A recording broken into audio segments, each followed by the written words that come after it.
예, 오늘은 대림절 두 번째 주일입니다.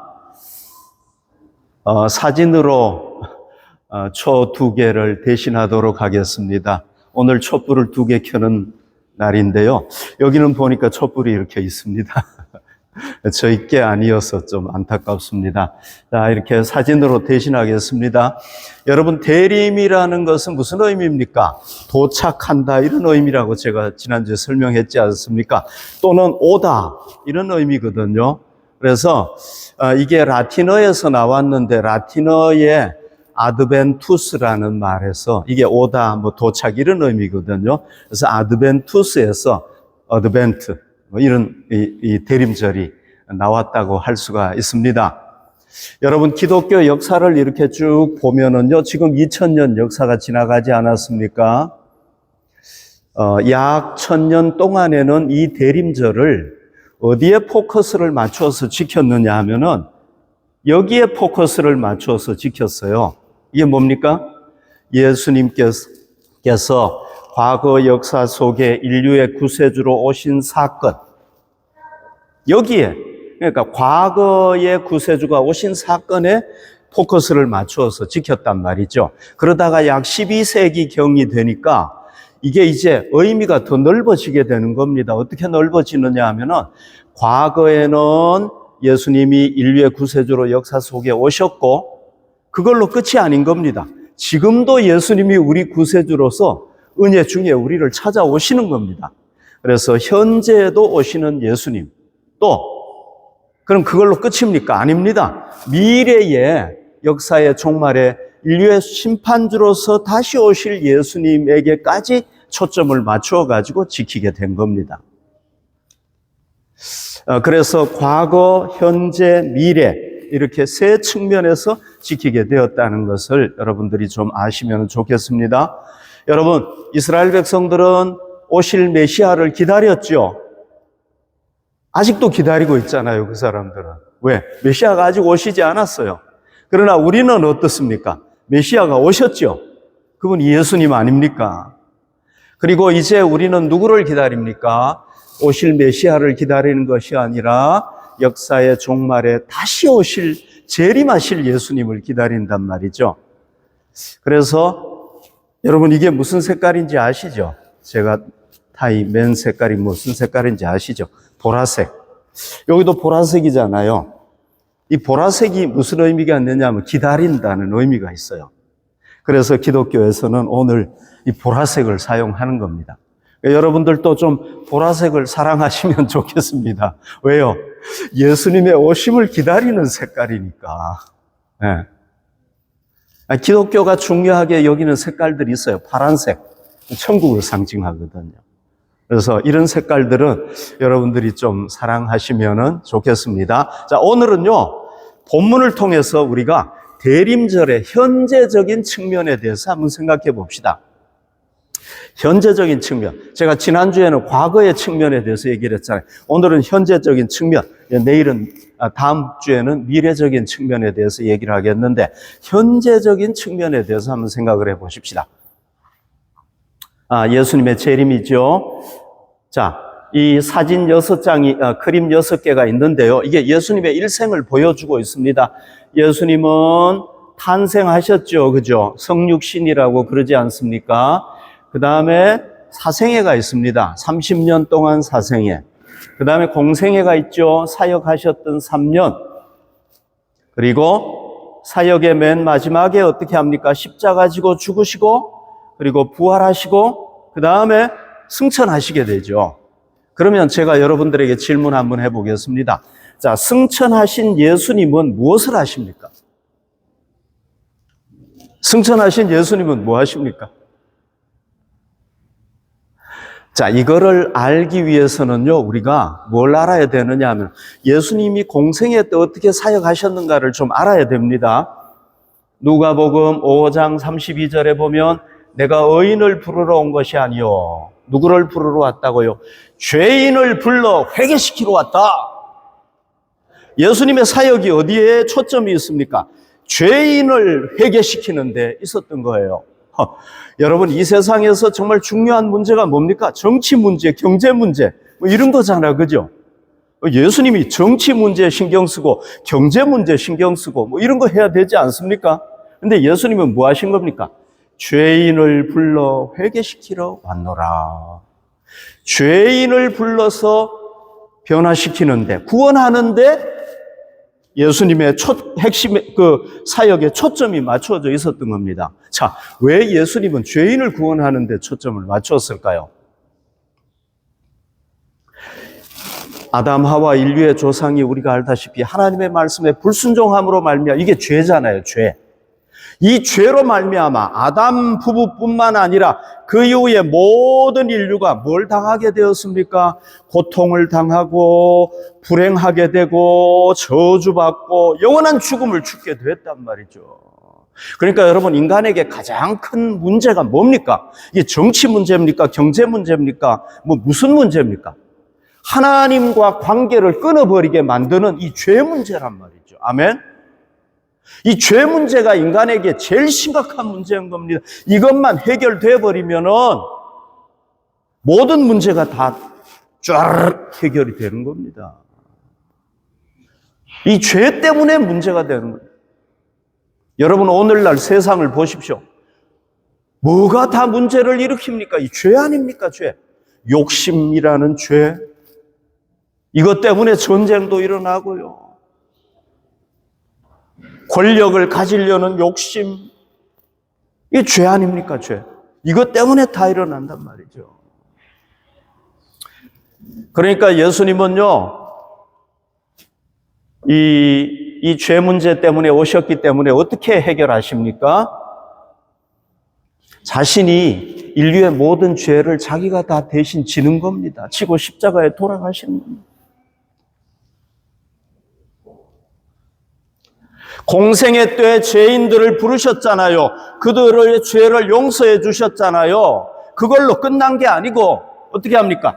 자신이 직접 십자가를 지고 인류의 죄를 대신해서 죽으시는 겁니다. 이분이 죄가 있어서 죽었나요? 아닙니다. 죄가 없습니다. 그런데도 불구하고 누구의 죄를 위해서? 인류의 죄를 위해서 죽으셨단 말이죠. 이건 구약에 다 예언이 된 겁니다. 이사야 53장에 벌써 쫙 다 예언이 되어 있습니다. 그리고 난 뒤에 어떻게 하십니까?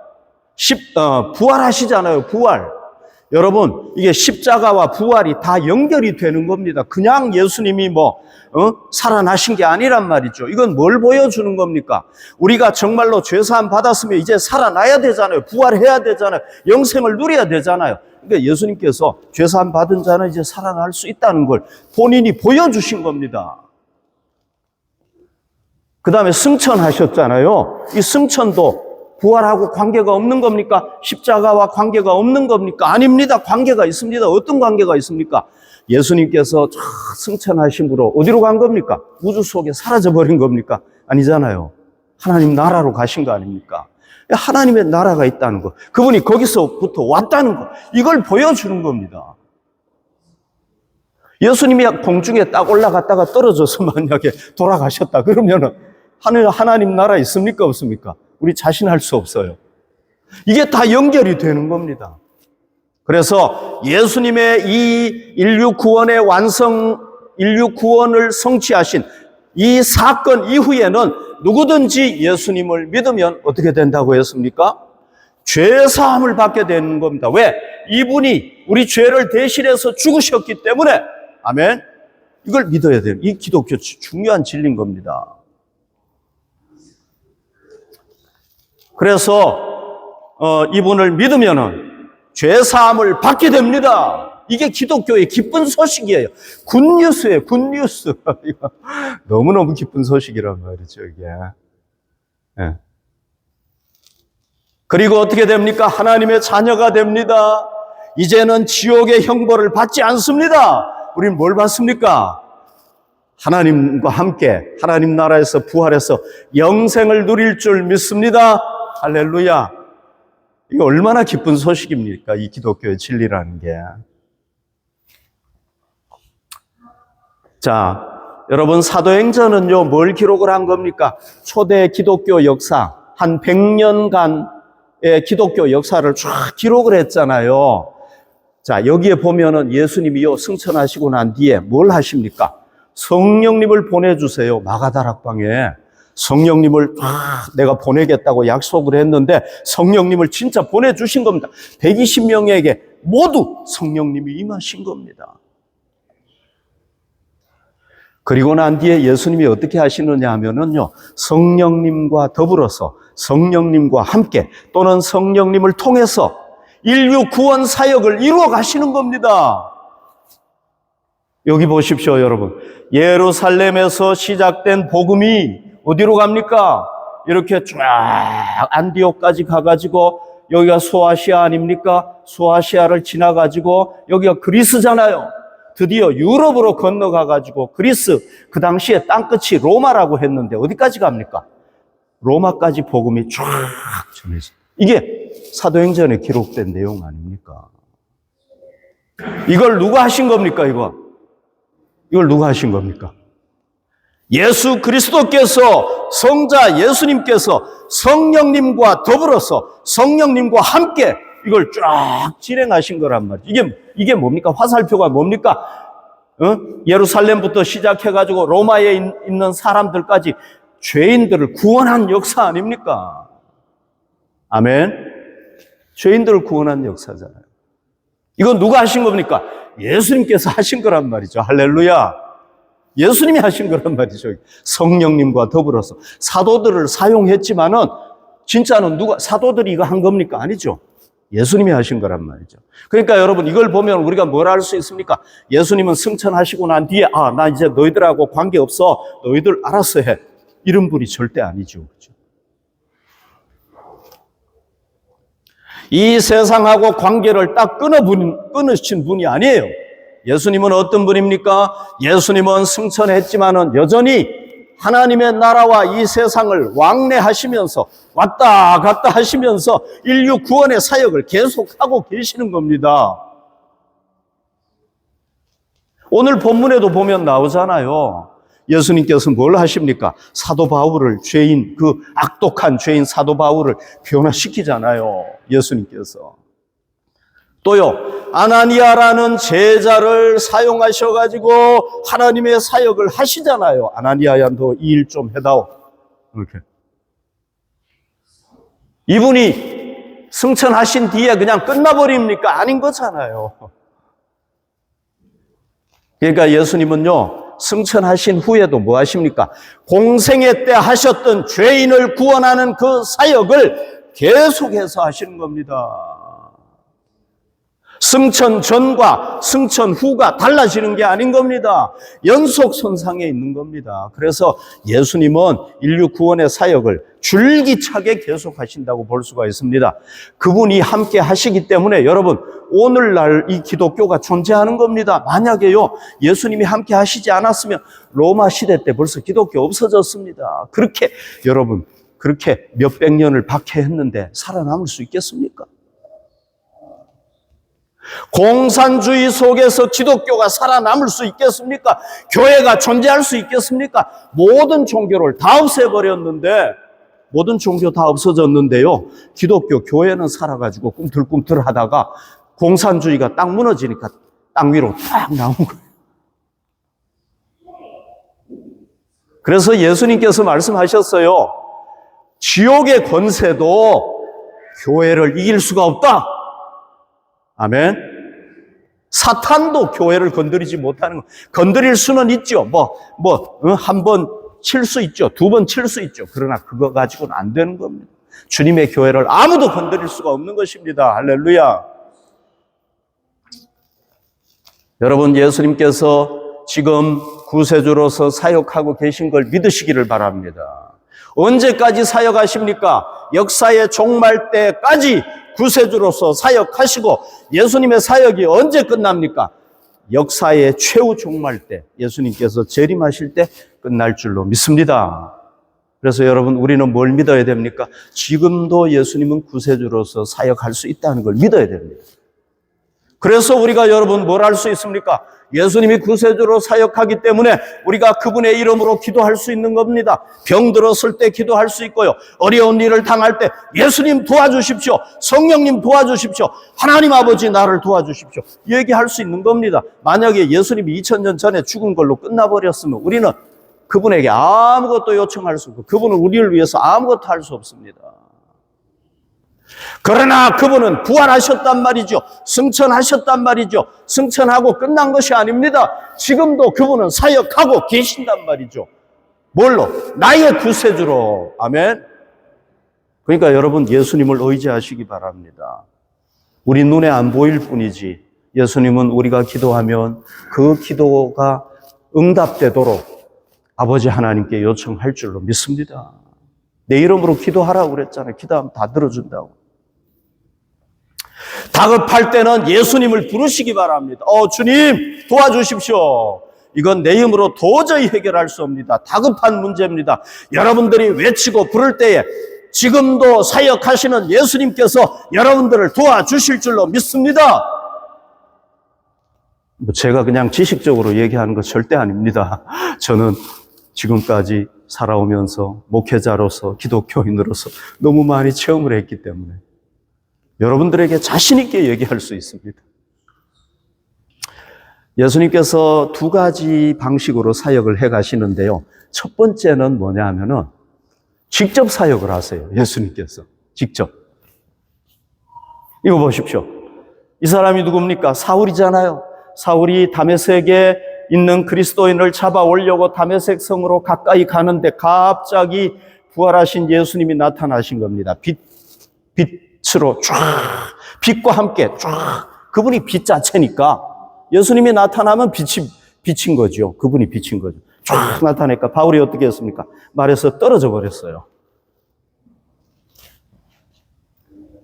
주여! 자기가 보니까 이분은 보통뿐이 아니란 말이 신적인 존재란 말이죠. 누구십니까?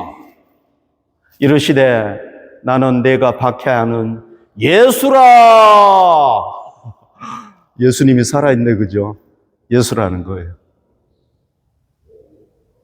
자, 예수님께서 뭘 하셨습니까? 악독한 박해자 사울에게 찾아가가지고 직접 찾아가셨잖아요. 찾아가가지고 만나가지고 그 죄인, 그 흉악한 죄인을 어떻게 합니까? 변화시키시잖아요. 직접 사역인 거죠. 그죠? 예수님이 직접 사역을 하시는 거예요. 자, 우리도 예수님의 직접 사역을 한번 체험해 보십시다. 직접 사역을 하셨는데요. 지금도요, 여러분 그 얘기 들으세요? 이란 같은 그 이슬람 국가들 있잖아요. 거기에요. 지금 그리스도인들이 굉장히 많이 일어나고 있대요. 막 생긴대요. 어떻게 된 거냐? 예수님이 직접 나타난대요. 거기에 사람들한테. 직접 나타나가지고, 내가 어떤 분을 만났는데, 예수 같은 분이라고. 많은 사람들이 간증을 하는 겁니다. 왜 그렇습니까? 거기는 선교가 안 되잖아. 그죠? 그죠? 복음 전하면 큰일 나잖아요. 그러니까 예수님이 직접 할 수밖에 없는 겁니다. 이 바울이라는 사람도, 사울이라는 사람도 어떤 사람입니까? 이거 누가 변화시킬 수가 없는 사람이에요, 이 사람은. 누가 변화시키겠습니까, 이 사람은? 아무도 변화시키지 못하니까 예수님이 직접 하죠. 근데 이제 이 사람은 진짜 악한 존재가 아니라 몰라가지고 그런 거예요. 예수님만 만나면은 이 사람은 정말 위대한 사도가 될 사람인데 그렇게 됐잖아요. 그죠? 몰라서 그런 거란 말이죠. 그런데 이 사람을 변화시킬 사람이 아무도 없는 거예요. 이 사람은. 그래서 누가 직접 역사하시는 겁니까? 예수님께서 직접 역사하신다고 볼 수가 있습니다. 요즘도요, 여러분, 간증 같은 거 사람들 간증 들어본 특별한 케이스에는요, 특별한 경우에는 예수님이 직접 가셔가지고 변화시키세요. 난 예수님을 봤다. 빛 가운데 나타나신 예수님을 봤다. 전혀 예수 모르는 사람입니다. 그런 간증들을 많이 하거든요. 혹시 이 중에도 저는 뭐 들어보지 않아서 모르겠습니다만은 여러분들 중에서도 직접 예수님의 어떤 사역에 의해서 변화된 사람들도 있을 거예요. 여러분, 그런 분들은요, 진짜 감사해야 됩니다. 왜요? 예수님이 직접 나타나가지고 하셨으니까. 이거 얼마나 감사합니까? 네. 하나님의 아들이 직접 나타나가지고 여러분들을 변화시켰으니까 얼마나 감사한 일입니까?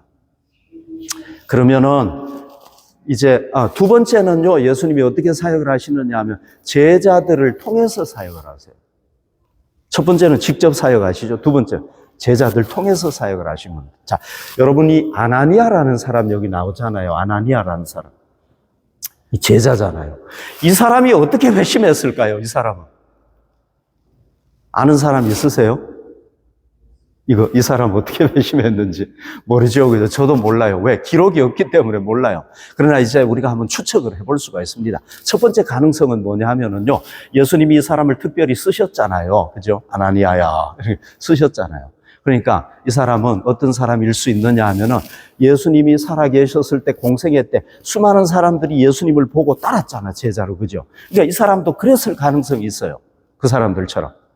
실제로 예수님 공생에 예수님 보고 제자로 따랐을 수 있단 말이에요. 많은 사람들이 예수님 제자로 따랐잖아요. 예수님 만나고 난 뒤에. 3,000명, 몇천 명도 모이고 막 그랬지 않습니까? 5,000명도 모이고 막 이랬지 않습니까? 네. 두 번째 가능성은 뭐냐 하면은요, 예수님의 사도들, 제자들, 성령 충만해가지고 막 복음을 전했던, 그죠? 그들에 의해서 제자가 됐을 가능성이 있어요. 그러나 어쨌거나 어떤 경우인지는 모르지만 이 사람은 아무튼 회심을 하고 난 뒤에 정말 아름다운 제자로 성장했다고 볼 수가 있습니다. 만약에 이 사람이 예수님의 제자에 의해서 예수님의 부름을 받았다면 이건 직접 사역은 아니죠. 예수님의 간접 사역이라고 볼 수가 있죠. 그죠? 그러면 이 사람은 직접 예수님께서 불렀던 바울보다 좀 못한 겁니까? 못한 거예요, 이 사람은? 간접적으로 불렀으니까? 직접적인 게 간접적인 것보다 나은 거 아닙니까? 절대 그렇지 않습니다. 그렇게 생각하시면 절대 안 됩니다. 여러분, 직접 부름받은 사람도 나중에, 가룟 유다처럼 잘못될 수도 있잖아요. 그죠? 예. 그러니까 꼭 직접 부름받은 게 좋다, 아니면 간접 부름받은 게 좋다, 얘기를 못 하는 거예요. 중요한 건 뭐냐 하면은요, 직접 부름을 받았든지, 간접 부름을 받았든지, 중요한 건 예수님께서 그 배후에서 역사하셨다는 겁니다. 예수님의 부르심이 있었다는 겁니다. 그래서 오게 됐다는 겁니다. 어떻게 알 수 있습니까? 오늘 본문이 알 수 있잖아요. 하나님은 어떻게 하십니까? 바울을 만나가지고 변화시키고 난 뒤에 그 다음 누구를 보냅니까? 아나니아 찾아가가지고, 아나니아야, 네가 저 사람을 좀 그리스도인으로 세워다오. 그래서 하나님의 명을 받고 누구가 갑니까? 아나니아가 가잖아요. 그러면은 여러분, 예수님이 직접 한 건 소중하고 아나니아 보낸 거는 소중하지 않습니까? 만약에 간접적으로 간 게 예수님이 안 한 거라면은 그건 소중하지 않아요. 그러나 직접적이든 간접적이든 누가 역사하신 겁니까? 예수 그리스도, 그분이 역사했단 말이죠. 그러니까 둘 다 중요한 겁니다. 여러분, 우리가 모태신앙인은 부모에 의해서 신앙생활을 했겠죠. 또 저는 제 친구 그리스도인이 저를 교회로 가자고 해서 제가 갔단 말이죠.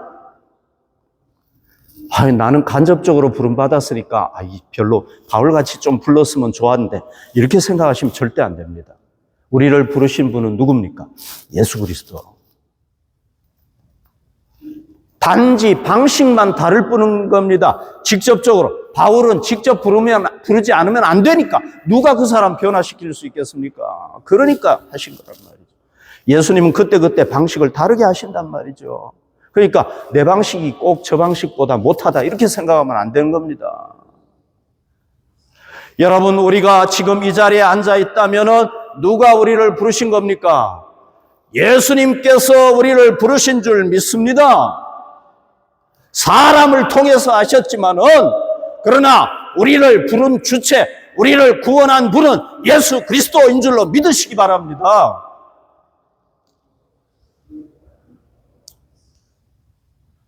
베드로는 이렇게 고백을 하고 있습니다. 베드로전서 1장 18절 19절, 너희가 알거니와 너희 조상이 물려준 헛된 행실에서 대속함을 받은 것은, 죄속함을 받은 것은 은이나 금같이 없어질 것으로 된 것이 아니요. 여러분, 세상에 가장 소중한 게 은, 금 아닙니까? 우리가 이걸로 구원받은 게 아니라는 겁니다. 오직 흠없고 점없는 어린 양 같은 그리스도. 베드로가 고백하잖아요. 예수님과 3년 동안 다녀봤는데 그분은 전혀 죄가 없는 분이었다는 겁니다. 여러분들이 저하고 한 일주일만 같이 있어 보면 이 사람도 죄인이네 이렇게 할 겁니다. 왜? 저 부족하니까. 네. 그런데 오직 흠없고 점없는 어린 양 같은 그리스도의 보배로운 피, 예수님의 피가 왜 보배롭습니까? 의로운 피기 때문에, 의로운 분의 피기 때문에 그런 거 아닙니까? 제 피는요, 불결해요, 더러워요. 왜? 죄를 많이 지어가지고. 그러나 예수님의 피는 보배로운 피란 말이죠. 그러니까 여러분, 우리가 뭘로 구원을 받았습니까? 이 예수님의 보배로운 피를 흘려주심으로 말미암아 우리가 구원을 받은 것 아닙니까? 이분이 이 보혈의 피를 뚝뚝뚝뚝뚝뚝 다 흘려주셨기 때문에 우리가 구원받은 줄로 믿습니다. 우리의 구원이 여러분 얼마나 소중한 겁니까? 얼마나 소중한 겁니까? 이 세상과도 바꿀 수 없는 중요한 거란 말이죠. 왜 그렇습니까? 세상이 우리에게 구원을 줄 수 없기 때문에 그렇습니다. 세상이 우리 죄에 사할 수 있습니까? 못합니다. 세상이 우리의 죽음 문제 해결할 수 있습니까? 못합니다. 세상이 우리에게 영생을 줄 수 있습니까? 세상에 그 어떤 사람도 그 어떤 것도 못 준단 말이죠. 그러니까 세상보다 소중한 거 아닙니까? 그러니까 여러분, 우리가 받은 이 구원을 등한히 여기고 무시하면 어떻게 되겠습니까? 큰일 나는 겁니다. 우리는 이 구원을 잃어버리면 안 됩니다. 일생 우리가 바울처럼 아나니아처럼 이걸 잘 지켜가시기를 바랍니다. 예수님께서 바울을 찾아가셨죠. 그 다음에 누구를 또 찾아가십니까? 아나니아를 찾아가가지고 너가 바울을 저 사람을 좀 그리스도인으로 세워다오. 이렇게 얘기를 하시지요. 그죠? 11절에 보십시오. 주께서 이르시되 일어나 직가라 하는 거리로 가서 유다의 집에서 다소 사람 사울이라 하는 사람을 찾으라. 그가 기도하는 중이니라.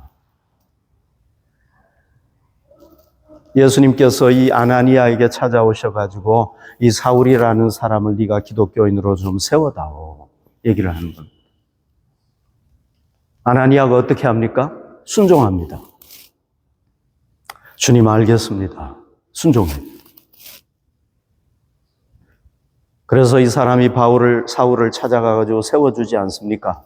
자, 여러분 여기서 저는 참 감동적인 걸 발견할 수가 있고요. 정말 소중한 걸 발견할 수가 있는데요. 그게 뭐냐면, 아니, 예수님이 바울을 만났잖아요. 그러면은 바울이 지금 막 예수라고 그러는데 이 얼마나 힘들었겠습니까? 자기가 예수는 없는 줄 알고 죽은 줄 알고 박해했는데 예수라고 그러니까 얼마나 고민 갈등이 심했겠습니까? 그러면은 아나니아가 가는 게 낫겠습니까? 예수님이 다시 가는 게 낫겠습니까? 예수님이 다시 가는 게 낫죠, 그죠? 그런데 여러분 놀라운 게 뭡니까? 먼저 예수님 하시고 그 다음에 누구를 시킵니까? 아나니아 제자를 동력자로, 예수님의 구원 사역의 동력자로 보내는 겁니다. 여러분 이거 한번 생각해 보셨어요? 얼마나 감동적입니까? 예수님이 다 하실 수 있잖아요. 더 낫지 않습니까? 예수님 가시는 게 더 낫죠. 야, 너 아직도 정신없지? 내가 예수야. 너가 박해하는 예수야. 그럼 안 믿을 수가 없겠죠. 그죠? 그런데 누구를 보냅니까? 아나니아를 다 보내시는 거예요. 이걸 통해서 뭘 할 수 있습니까? 아나니아를 예수님의 그 인류 구원 사역에 뭘로 쓰신다는 겁니까? 동력자로 쓰신다는 거예요. 저는 이 설교를 준비하면서 이걸 볼 때 참 예수님 하실 수 있는데 우리 부족한 우리를 동력자로 쓰시는구나. 여러분 바울이 위대한 사도 아닙니까? 엄청나게 이방인들에게 복음을 전하고 이 유럽에 복음을 전한 게 바울 아닙니까? 굉장한 인물 아닙니까? 누구 때문에 그렇게 된 겁니까? 아나니아가 세워가지고 그렇게 돼. 물론 첫 번째는 예수님이시지만은 아나니아가 그 역할을 했단 말이죠. 그러니까 바울 뒤에는 누가 있습니까? 위대한 아나니아가 있는 거죠. 예수님께서 그 공로를 누구에게 다 돌리신 겁니까? 아나니아에게 다 돌리신 겁니다. 예수님은 공생애 때도 12명의 제자들하고 함께 하셨잖아. 그죠? 마찬가지인 겁니다. 여러분, 지금도 예수님 그럼 어떻게 사역하시겠습니까? 우리 같은 제자를 불러가지고 우리를 통해서 사역하시는 줄로 믿습니다. 무엇을 위해서? 인류 구원의 사역을 위해서. 아멘. 이 귀하고 소중하고 정말 존귀한 일에 누구를 쓰기를 원하는 겁니까? 하나님의 아들이 우리를 쓰기를 원하시는 줄로 믿습니다.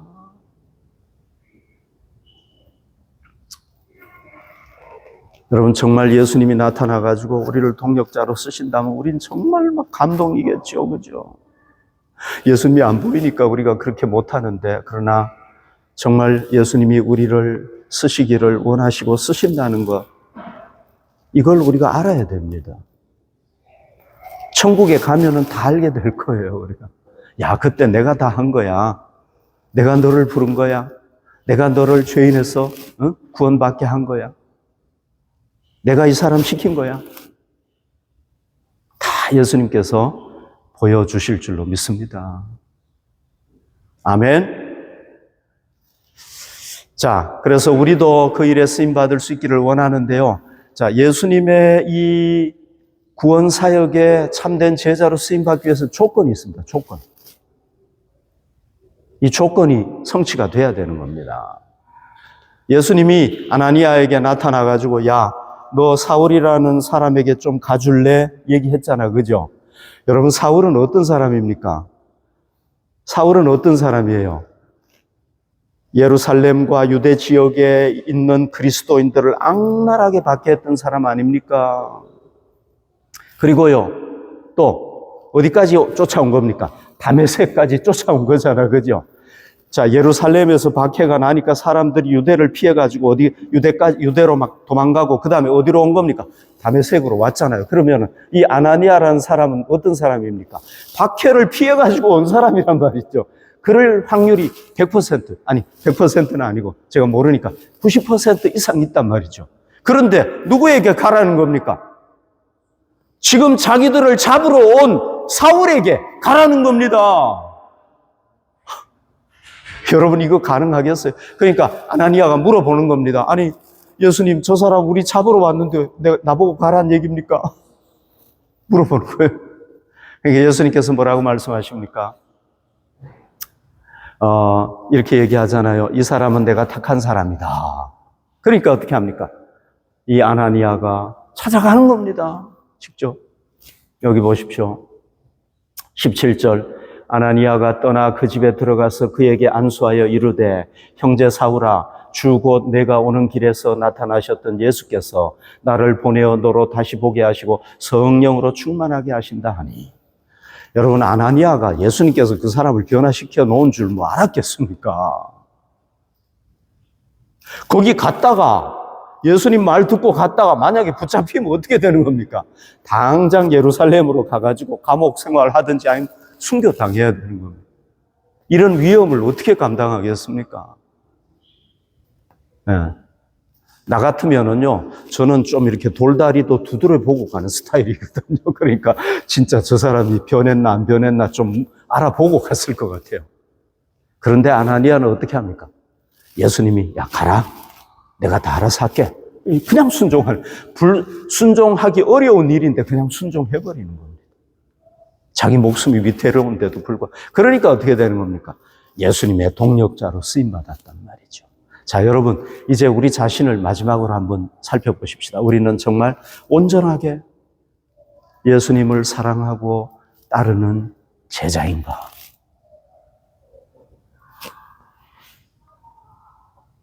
누가복음 16장 13절에 보십시오. 집 하인이 두 주인을 섬길 수 없나니 호기를 미워하고 저를 사랑하거나 호기를 중히 여기고 저를 경히 여길 것임이니라. 너희는 하나님과 재물을 겸하여 섬길 수 없는. 여러분, 재물이라는 것 속에는 이 세상의 모든 것 다 포함이 되어 있는 것입니다.